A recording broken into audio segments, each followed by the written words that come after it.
Public line ಆಫೀಸ್ನ Mathura kitchen ಟೈಮ್ಗೆ ಸ್ವಾಗತ.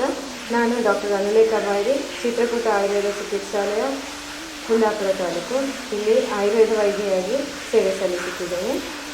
ಇನ್ನು ಮಳೆಗಾಲದಲ್ಲಿ ಮಾಡುವಂತಹ ಒಂದು ವಿಶೇಷವಾದ ಸಿಹಿ ಖಾದ್ಯವನ್ನು ಇಲ್ಲಿ ನಾವು ಇವತ್ತು ಮಾಡಲಿದ್ದೇವೆ. ಇಂದು ನಮ್ಮೊಂದಿಗೆ ಅತಿಥಿಯಾಗಿ ಕುಂದಾಪುರದ ಗೃಹಿಣಿಯಾಗಿರುವಂತಹ ಶ್ರೀಮತಿ ಉಮಾಶಂಕರಿ ಅವರಿದ್ದಾರೆ. ಅವರನ್ನು ಕಾರ್ಯಕ್ರಮಕ್ಕೆ ಸ್ವಾಗತಿಸುತ್ತಿದ್ದೇನೆ. ನಮಸ್ತೆ. ಬಾಳೆಹಣ್ಣಿನ ಸಿಹಿ ಖಾದ್ಯ. Okay, super. ಏನೆಲ್ಲ ಬೇಕಾಗುತ್ತೆ ಅದಕ್ಕೆ?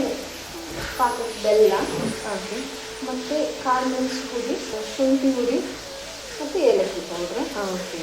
ಮತ್ತು ಇದನ್ನು ಬಾಳೆಹಣ್ಣನ್ನು ಸ್ಲೈಸ್ ಆಗಿ ಕಟ್ ಮಾಡಬೇಕು.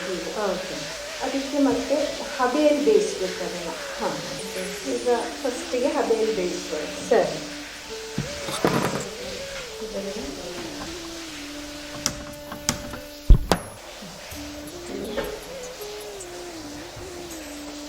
ಮಳೆಗಾಲದಲ್ಲಿ ಹೆಚ್ಚಾಗಿ ಈ ಬಾಳೆದಿಂಡು, ಆಮೇಲೆ ಕೆಸು ಅದನ್ನೆಲ್ಲ ಜಾಸ್ತಿಯಾಗಿ ಉಪಯೋಗಿಸ್ತಾರೆ. ಅದೆಲ್ಲ ಈಸಿಯಾಗಿ ಸಿಗುವಂಥದ್ದಲ್ಲ. ಇದೊಂದು 10 ನಿಮಿಷದವರೆಗೆ ಹಬೆಯಲ್ಲಿ ಬೇಯಬೇಕು. ಓಕೆ. ಎಲ್ಲ ಇದಕ್ಕೆ ಪಾಕ ಮಾಡುವಾಗ ಸ್ವಲ್ಪ ನೀರು ಹಾಕಿ ಅದಕ್ಕೆ ಬೇಕಾಗುವಷ್ಟು ಬೆಲ್ಲ, ಇದಕ್ಕೊಂದು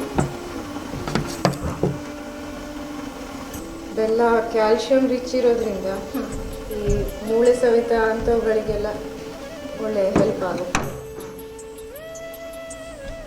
ಮತ್ತು ಪಿತ್ತಶಮಕ ಅಂತ ಹೇಳ್ತೀವಿ.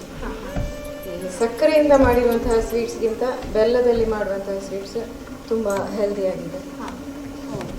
ಮಲಬದ್ಧತೆ ಇದ್ದವರಿಗೆಲ್ಲ ಬಾಳೆದಿಂಡು ತುಂಬ ಉಪಯೋಗ. ಮತ್ತು ವೆಯ್ಟ್ ರಿಡಕ್ಷನ್ಗೆ ತುಂಬ ಹೆಲ್ಪ್ ಆಗುತ್ತೆ.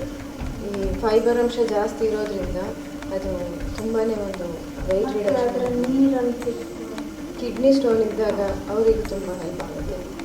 ಇದರಿಂದ ಹಿಮೋಗ್ಲೋಬಿನ್ ಅಂಶನೂ ಜಾಸ್ತಿ ಆಗುತ್ತೆ. ಬೇಯಿಸಿದ ಬಾಳೆದಿಂಡನ್ನು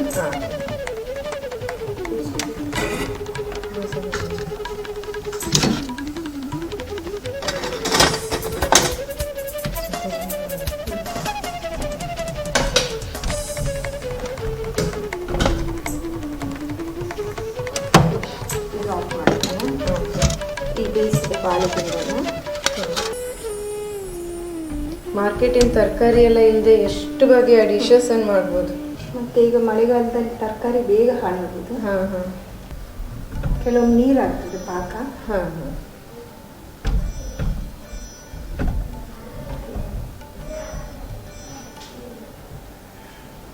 ಈಗ ಬಿಸಿ ಬಿಸಿ ತಣ್ಣಗೂ ತುಂಬ ಟೇಸ್ಟ್ ಆಗ್ತದೆ ಇದು. ಓಕೆ.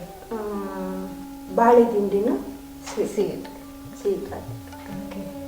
ಇದನ್ನೀಗ ಟೇಸ್ಟ್ ಮಾಡಲಿಕ್ಕೆ ನಮ್ಮ ಜೊತೆ ಪುಟಾಣಿ ಆರಾಧ್ಯ ಬಾರಿದ್ದಾಳೆ. ತಗೋ.